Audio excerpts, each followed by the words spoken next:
Hi, my name's Kim. I'm a specialized Chinese medical provider and Taoist practitioner, and this channel is all about you, sharing with you information and solutions from the ancient Chinese cabinet of healing remedies and helping you figure out how to use those solutions in your everyday life.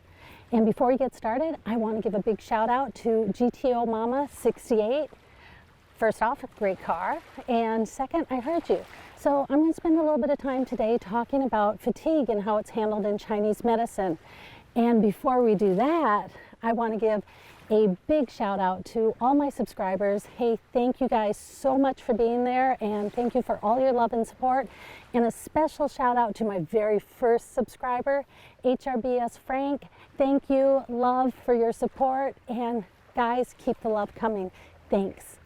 I'm going to be addressing fatigue with food today, which means I'm going to be using Chinese Nutritional Therapy. And there's a lot of different theories in Chinese medicine.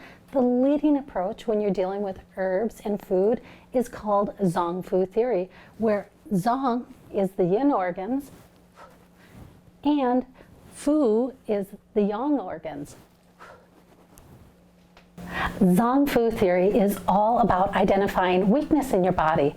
And the difference between Chinese medicine and Western medicine is that Chinese medicine identifies relative weaknesses in your body compared to everything else in your body. It's that concept of yin and yang where one can't exist without the other. So your body's functioning, that organ may still be at 90%, whereas in Western medicine, when they identify disease in the body, the organ's function is already down to 30% or less. So when Chinese medicine identifies pathology in your body, it doesn't mean you're going to get a disease in that area later in life, because Chinese medicine has all these different ways to help you build and repair your body. It's about helping you identify the weaknesses in your body before they become a problem and helping you fix them. That's what you're going to do today. Figure out how to use food to build up what might be weak in you. And when it comes to fatigue, the two yin organs that cause a lot of the fatigue are going to be the lungs and the spleen.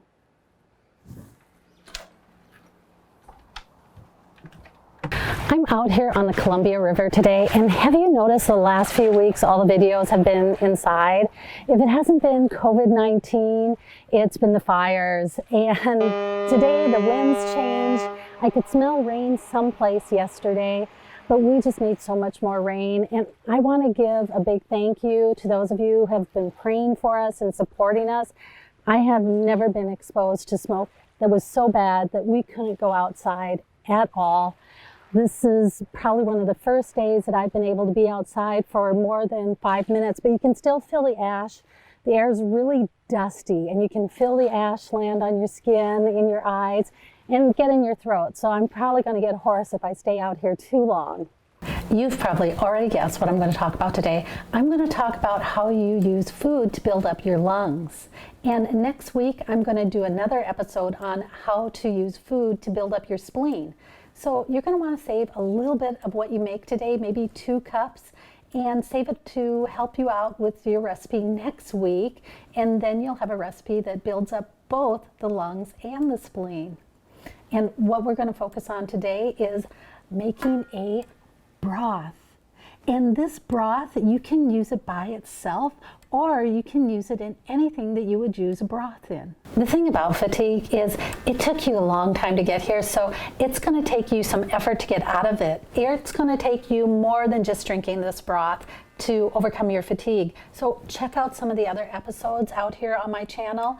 If you suffer anxiety, check out my episode on the supplements you can take on a daily basis to rebuild your body and restore your health and overcome anxiety. In my episode, take these 3 supplements daily to overcome stress and restore the nutrients anxiety consumes. And if you're fatigued, you're going to want to take supplements targeted towards your symptoms.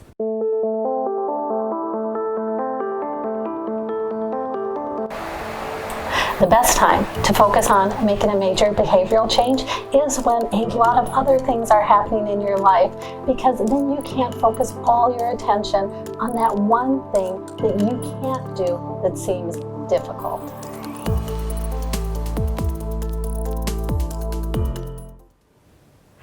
would you know that you had weakness in the lung channel?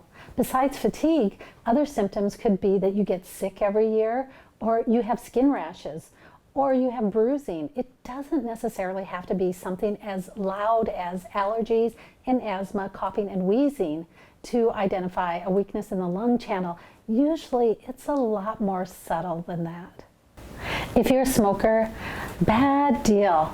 You can feel that on the pulse. And if you grew up in a family where they smoked inside, your lung channel is usually weak. And if you had smoked, you can usually feel that on the pulse, or you can see it in a pulse ox.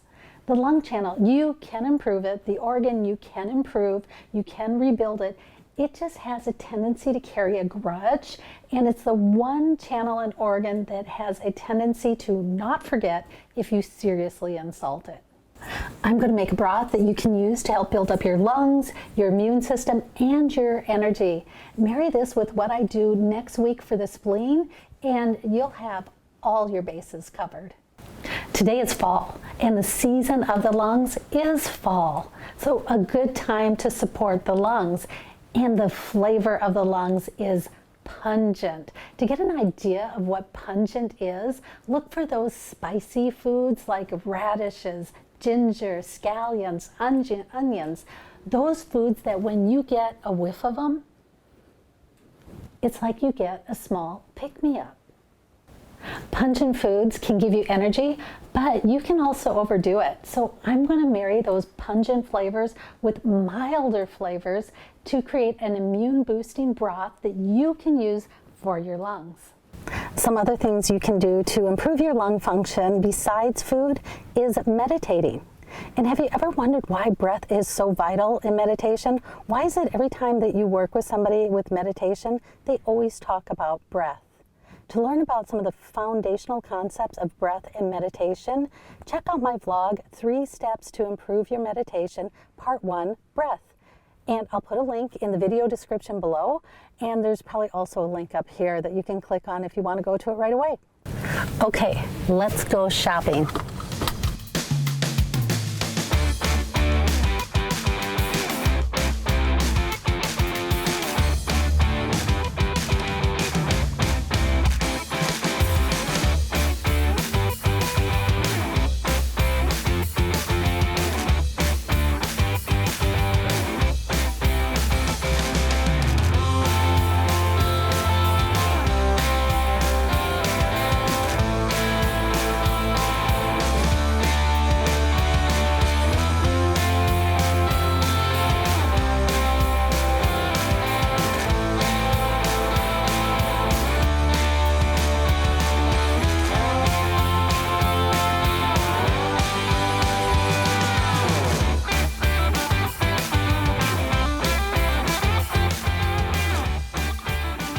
Okay, let's get these guys prepped and cleaned and look at how they're classified in Chinese medicine. So leeks are considered warm and pungent, and they support the liver, lungs, kidneys, and stomach. And what they help with is sharp abdominal pain, they improve digestion, and they help reduce diarrhea and reduce fatigue. Hey, have you ever wondered how to subscribe when watching TV? Super easy. Click the down arrow, this menu will come up. Click up, click over to the 3 dots, this menu will come up.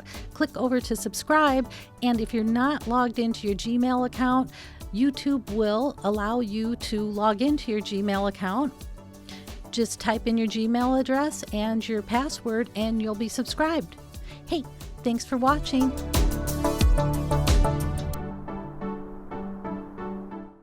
Ginger root is its own little miracle. It is warming and pungent, and it supports the spleen, lungs, and stomach. This herb is great at warming you up and improving your digestion. It supports the lung and helps eliminate the phlegm in the lungs, and it is a huge detoxifier. So it's great at eliminating toxins in the body. I pretty much like using turmeric in anything because it's such a mild tasting herb and it has such great healing properties. So we know it's warming and it's bitter and it's acrid. And what it does is it addresses phlegm in the body. So it addresses inflammation, phlegm in the lungs. Let's look at daikon. Daikon is cool, it's neutral, it's pungent, and it addresses the lungs and the stomach. So why I use this one, you'll see I use it a lot, and mainly because it relieves phlegm in the lungs, and then it also supports the digestion, so it helps with indigestion. Hey, what about shiitake mushrooms? Here's another miracle food. Shiitake mushrooms are sweet, and they help rebuild the spleen, the liver, the stomach. They help eliminate fatigue, they support your immune system, and they eliminate phlegm in the body. I grabbed another mushroom, oyster mushrooms, and these mushrooms are a little bit warm and sweet. They support the spleen, the stomach, the lungs. And here's the neat thing about this one. It helps reduce fatigue, but it also helps improve your appetite. And if you get a little bit of nausea, these mushrooms can help with that. And the weird thing about these mushrooms is they can also help with pain in the joints. Carrots are great. They support the spleen, the lungs, the liver, and they help reduce coughs. They help build up your digestion, and they help reduce fatigue. Okay, so I've got everything cleaned. I've got it all sliced up. So now I'm going to saute all the vegetables, and I'm just going to put in a little bit of avocado oil, and then I'm going to start adding in all the vegetables. And I'm going to put it on medium heat, and I am just going to let them all sit here until they're sauteed. Okay, while those are sauteing, let's get the water warmed up. And I'm just going to put the water over medium heat. I'm putting in about 64 ounces. I'm actually using distilled water because there's nothing in distilled water, so it's better with detoxing. You can use any water you want. Okay, let's check on the vegetables, and it looks like they're sauteed just wonderful. It took me about 20 minutes over a low-medium heat, and let's transfer them into the water.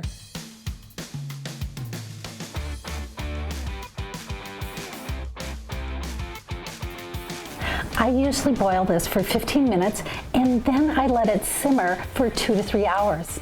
After that, I'm going to strain out all the vegetables and save the liquid in canning jars. And you can save that for 5 days. So there you have it, a mild broth that you can use on a daily basis that'll help rebuild your lungs. Okay guys, that is the show for this week, and until next time, I'll catch you on the other side.